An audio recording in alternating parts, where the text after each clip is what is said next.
Welcome to Donya J Channel. Kylie Padilla interview with Boy Abunda.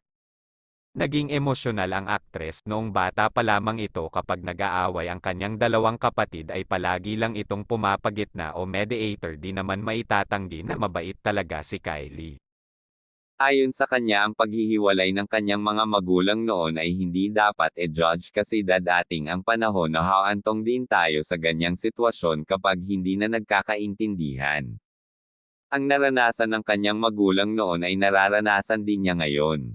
Ang paghihiwalay nila ni Alger Abrenica ay talagang napakasakit sa kanya dahil may mga anak sila at ang mga ito ay nangangailangan ng amaayaw ni Kylie na ito ay masasaktan sa hiwalayan ng dalawa, ngunit buo na ang desisyon nilang dalawa.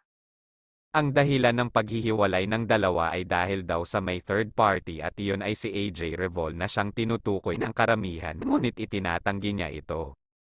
Makalipas lang ang ilang buwan ay lumantad na ang dalawa, si AJ Revol at Alger Abrenica, na magkasintahan. Ayon sa kanya, ang natutunan niya sa kanilang relasyon ni Alger ay hindi mo dapat ibigay lahat ng pagmamahal, dapat magtira ka para sa sarili mo para kapag iniwan ka ay hindi gaanong masakit at mabubuo ka pa rin ulit.